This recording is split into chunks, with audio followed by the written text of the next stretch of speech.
주님께서 여러분과 함께 요한이 전한 거룩한 복음입니다. 주님 영광 받으소서.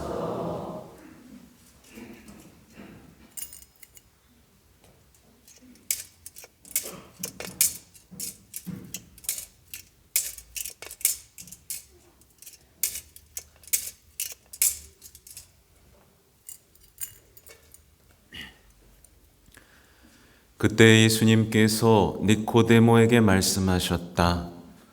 모세가 광야에서 뱀을 들어 올린 것처럼 사람의 아들도 들어 올려져야 한다.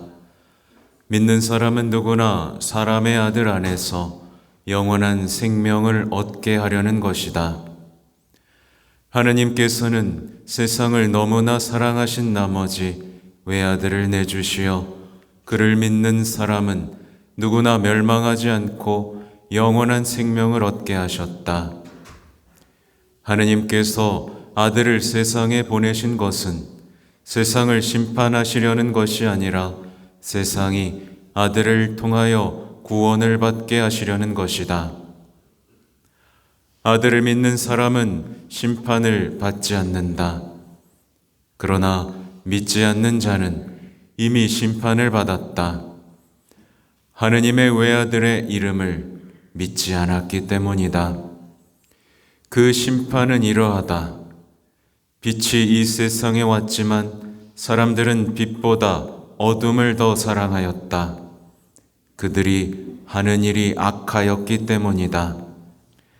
악을 저지르는 자는 누구나 빛을 미워하고 빛으로 나아가지 않는다. 자기가 한 일이 드러나지 않게 하려는 것이다. 그러나 진리를 실천하는 이는 빛으로 나아간다. 자기가 한 일이 하느님 안에서 이루어졌음을 드러내려는 것이다. 주님의 말씀입니다.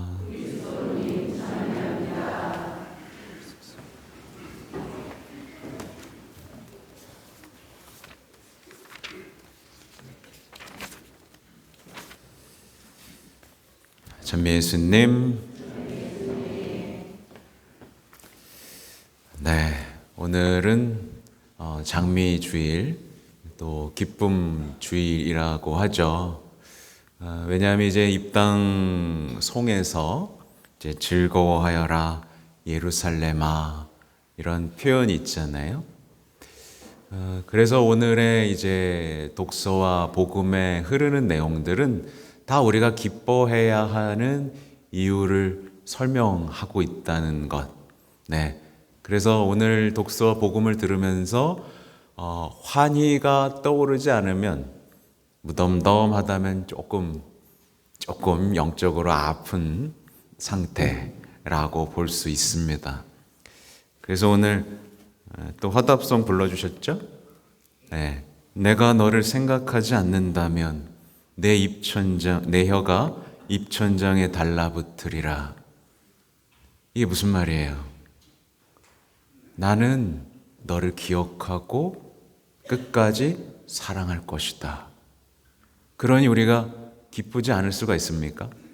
그죠? 하느님의 선언이에요. 내가 너를 생각하지 않는다면 내 혀가 입천장에 붙을 거야. 난 너를 잊지 않아. 그러니까 기쁜 거고요. 또 일독서의 키루스 임금 때에 이제 성전 복원이 이루어지죠. 예, 생각했다는 뜻이고, 오늘 복음에서는 보세요. 심판하러 온 게 아니라 구원하러 왔다. 그것도 세상을 너무나 사랑하신 나머지 외아들의 목숨까지 내주면서 우리를 사랑하셨다는 이 깊은 사랑을 우리는 이해해야만 합니다. 네, 여러분 이해하셨어요? 네. 이게 이해가 안 되면 늘 외로워요. 네. 하느님이 아닌 다른 사랑을 찾아 헤매는 그 어둠 속에 머물러 있을 수밖에 없습니다. 아무튼 오늘 우리는 예수님과 니코데모의 이 대화를 듣게 됩니다. 아주 유명한 부분이죠. 니코데모는 바리사이였습니다. 알고 계시죠? 네, 바리사이였고 최고의 의원이었습니다.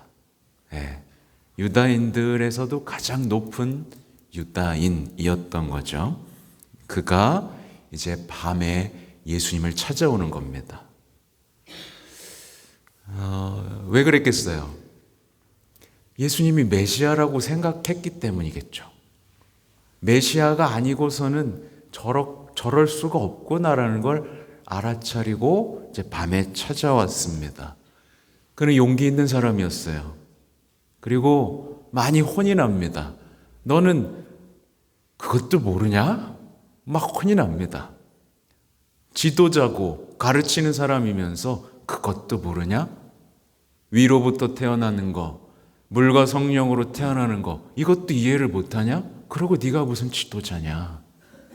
혼이 납니다. 그러나 부끄러움을 무릅쓰죠. 끊임없이 질문하고 배우고 드디어 빛과 마주합니다. 그는 이 대화를 통해서 이제 나중에 예수님을 변호합니다. 그 최고의회에서. 그리고 예수님이 돌아가셨을 때 찾아와 침향과 모략을 이제 예수님을 위해 준비하는 대담함까지 보일 만큼 예수님을 사랑하게 되는 거죠. 아무튼 그는 이 대화를 통해서 이제 사랑이 뭔지, 신뢰가 뭔지를, 믿음이 뭔지를 조금 깨닫게 되고, 아까 말씀드린 위로부터 태어나는 것, 물과 성령으로 태어나는 바로 그 영성생활이라는 것을 조금 이해하게 됩니다. 여러분, 세례로 다시 태어났잖아요. 그죠? 근데 다시 태어났다는 느낌으로 살아요? 못 살아요? 세례 이전과 이후의 삶이 완전히 달라졌냐고 묻는 겁니다. 저는 세례 이전에서 내 삶의 생각과 가치관과 그 이후의 내 생각과 가치관과 삶의 방향이 전혀 달라졌냐고 묻는 겁니다.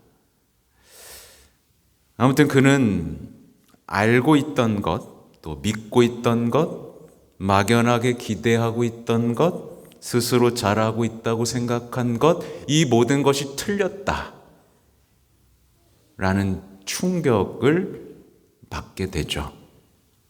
말하자면 이제 그는 제대로 된 신앙의 길, 제대로 하느님을 알면서 이제 삶을 바꾸고 무엇이 빛과 어둠인지 알고 빛을 향해 나아갈 수 있는 진리와의 만남을 갖게 됩니다. 그래서 오늘 복음의 내용은 그래요. 이제 모세와 구리뱀 이야기, 여러분 다 아시죠? 그는 모세와 구리뱀 이야기를 통해서 이제 그게 바로 십자가 얘기였구나 라는 것을 이해하게 됩니다. 또 세상을 너무나 사랑하신 나머지 외아들을 주셨다. 이 이야기를 감동하게 됩니다. 이 이야기에. 그리고 이제 영원한 생명, 하늘나라 이런 것들을 보물로 알아차리게 되죠. 그리고 결정적으로 왜 자신과 사람들이 온갖 죄악에서 헤맬 수밖에 없었는지를 마주하게 됩니다. 그러니까 여러분이 궁금해하는 모든 인생에 대한 답, 신앙에 대한 답이 오늘 복음에 담겨 있다고 하면 여러분 믿으시겠어요? 네. 그는 인간적인 지혜를 넘어선 이제 진리와 마주하게 됩니다. 그는요, 사실은 우리와 다를 바 없는 사람이었어요. 그는 메시아를 기다리던 사람이었어요. 그죠? 바리사이였잖아요. 지도자였잖아요. 이스라엘을 구원할 강력한 메시아를 기다렸던 사람입니다. 여러분도 그런 메시아 기다리죠? 뭔가 강력하고 내 모든 문제를 해결하고 모든 악을 제거할 그런 강력한 분, 그죠? 여러분 기다리잖아요. 그래서 모든 부조리가 없어져야만 하는 그런 해결사 메시아를 기다리는데, 그가 이제 예수님을 만나는 겁니다. 기대했던 메시아가 아닌 눈앞에 드러난 메시아를 만나게 되는 건데요. 예수님께서는 이제 그에게 십자가에 들어 올려진 메시아를 이야기합니다. 상상할 수가 없죠, 그죠? 아니, 뭐가 이기고 승리해야 되는데, 아니, 처참하게 십자가에 매달린 메시아를 얘기하시는 겁니다. 이런 거예요. 이 모세 때 사람들이 하나님한테 대들었습니다. 불평했습니다. 그랬더니 불뱀을 보내시죠. 이 물린 사람들은 구리뱀을 봐야만 살아났습니다. 똑같은 거예요. 이제 세상의 유혹, 죄 속에서 스스로 죽어가던 사람들은 뭘 봐야 살아나요? 이제 십자가를 봐야 살아난다는 얘기를 하시는 겁니다. 아니, 나는 이렇게 구원할 거야. 너희가 바라는 그런 방법으로 구원하는 게 아니야. 심판하고 없애는 방식이 아니라 내가 죽고 들어 올려져서 나를 바라보면 너희는 구원될 거야 라는 전혀 다른 목숨을 바친 자비와 사랑을 마주하게 합니다. 그렇게 무력하고 어리석어 보이는, 그러나 세상을 이기는, 그리고 구원하는 십자가의 사랑, 나는 이런 사랑이다. 이토록 너를 잊지 못해 세상에 이렇게 내려온 너의 사랑이다 라고 알려주시는 거죠. 처음에 받아들일 수 있겠어요, 없겠어요? 처음에 못 받아들이겠죠? 이 뭐지? 그래서 제가 우리 구유를 다시 꾸몄습니다. 앞에 보시면 무덤이죠. 근데 아기 예수님이 주무시고 계십니다. 이렇게 되기 위해서 오셨다는 걸 여러분에게 이제 성탄 구유가 아니라 사순 구유로 여러분에게 선물을 드리고 싶었습니다. 그러니까 이제 심판하러 온 줄 알지? 아니, 난 구원하러 왔어. 그러니까 우리가 멈춰야 될 게 뭐예요? 세상의 서로에 대한 심판입니다. 착각해서는 안 되는 거예요. 우리가 하나님 자리에 올라가면 안 되는 겁니다. 우리는 이제 서로에 대한 미움, 전쟁, 분노, 슬픔이라는 어둠의 감옥에서 벗어날 수 있게 됐습니다. 아, 이렇게 안 해도 되는구나. 아, 이렇게 해야만 행복해지고 세상이 좋아진다라고 생각했는데 십자가구나 라는 걸 알게 되는 거죠. 다시 한번 말씀드리지만 니코데모도 이걸 처음부터 이해하고 받아들이기 어려웠다라는 거 다시 강조드립니다. 그래서 복음에 끊임없이 나오는 거죠. 십자가는 이방인들에게 어리석음이요 걸림돌이라는 얘기가 계속 나오죠. 오늘 정말 여러분하고 진짜 나누고 싶은 얘기 중에 하나는 뭐냐면, 오늘 복음에 나오는 이미 받은 심판에 대한 얘기예요. 이렇게 나오죠. 그러나 믿지 않는 자는 이미 심판을 받았다. 하느님의 외아들의 이름을 믿지 않았기 때문이다. 이게 어떻게 보면 좀 이해하기 어려운 말씀인데 이게 이제 풀어보려고 합니다. 예수님께서는 이미 받은 심판에 대해서 설명을 하고 계십니다. 여러분, 이미 심판을 받은 것 같아요? 아니면 사랑을 받은 것 같아요?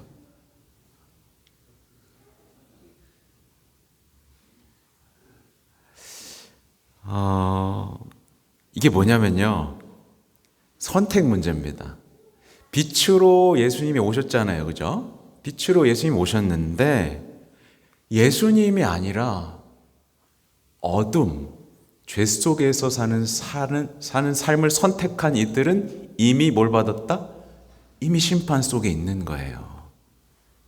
이걸 이해하셔야 됩니다. 이 많은 신앙인들이 바로 이 부분을 이해하지 못합니다. 그러니까 어둠 속에 있으면서 빛을 선택했다고 착각하는 이 삶이 있는 거예요. 만약에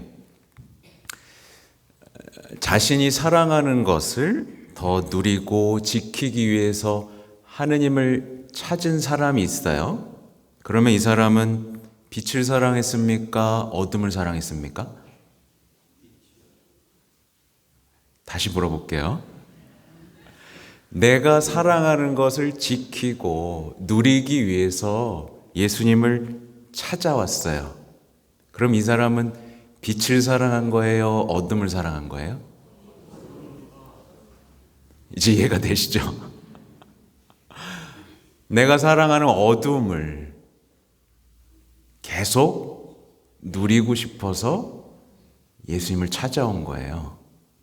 빛을 사랑한 게 아니라 어둠을 사랑한 겁니다. 하느님보다 더 좋은 것이 있고, 더 중요한 것이 있고, 더 가치 있는 것이 있고, 더 사랑스러운 것이 있고, 더 시급한 것이 있다고 생각해서 그것을 먼저 하는 사람은 빛을 사랑한 거예요? 어둠을 사랑한 거예요? 네, 어둠을 사랑한 거예요. 헷갈리시나 봐요.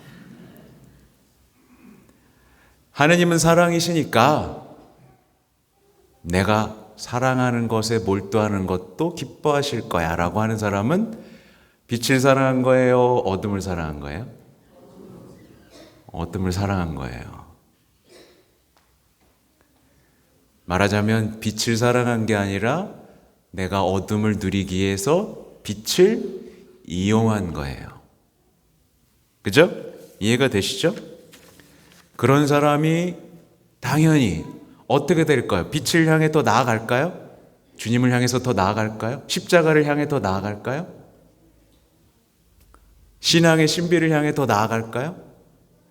아니죠. 안 나갈 겁니다. 딱 멈춰 설 겁니다. 열심히 안 할 거야. 왜? 성경에 나온 그대로예요. 자기가 한 일이 드러나서는 안 되기 때문이죠. 자기가 한 일이 드러나면 안 돼요. 빛으로 나아가면 내게 다 까발려지거든요. 그래서 소위 적당히 믿는 적당한 신앙생활이 바로 여기서 시작되는 거죠. 멈춰버린 신앙. 이건 곧 어둠의 사랑에 빠진 신앙이라고 볼 수 있는 겁니다. 만약에 어떤 사람이 성당에 계속 나오고 기도를 계속하고 있는데도 계속 우울하고 무력하고 기쁨이 사라지고 희망이 없고 자신에 대한 사랑만 커지고 있다면 그는 어둠과 사랑에 빠진 겁니다. 한마디로 이미 스스로 심판을 선택했기 때문에 스스로 심판을 받는 겁니다.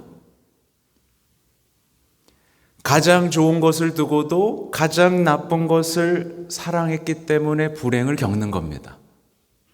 최고의 것을 두고도 쓰레기를 사랑했기 때문에 지상에서도 지옥을 사는 겁니다.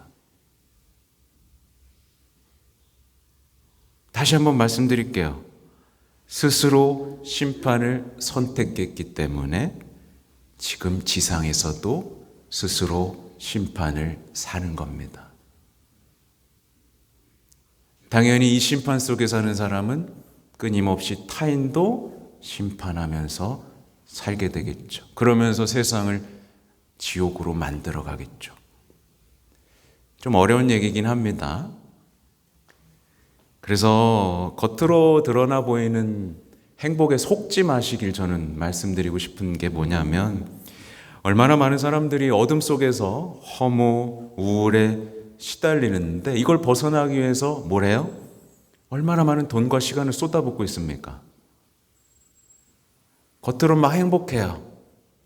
근데 그 행복이 뭐예요? 그 어둠을 잊기 위한 발악이었던 거죠. 온갖 중독과 유혹과 욕망에 시달리면서 행복한 척하는 사람들. 세상과의 사랑을 지속시키기 위해서 신앙을 찾고 그것으로 죄 속에서의 삶을 연명하는 것. 이게 지금 이 시대에 많은 신앙인들이 빠져 있는 속임수입니다. 지금 이 말씀을 들었기 때문에 다시 읽어드리면 더 이해가 되실 거예요. 오늘의 말씀입니다. 빛이 이 세상에 왔지만 사람들은 빛보다 어둠을 더 사랑하였다. 그들이 하는 일이 악하였기 때문이다. 악을 저지르는 자는 누구나 빛을 미워하고 빛으로 나아가지 않는다. 자기가 한 일이 드러나지 않게 하려는 것이다. 그러나 진리를 실천하는 이는 빛으로 나아간다. 자기가 한 일이 하느님 안에서 이루어졌음을 드러내려는 것이다. 가장 좋은 빛이 왔습니다, 여러분. 제대로 사랑하고 제대로 선택하십시오. 그러면 온갖 어둠에서 여러분은 해방될 것입니다. 아멘.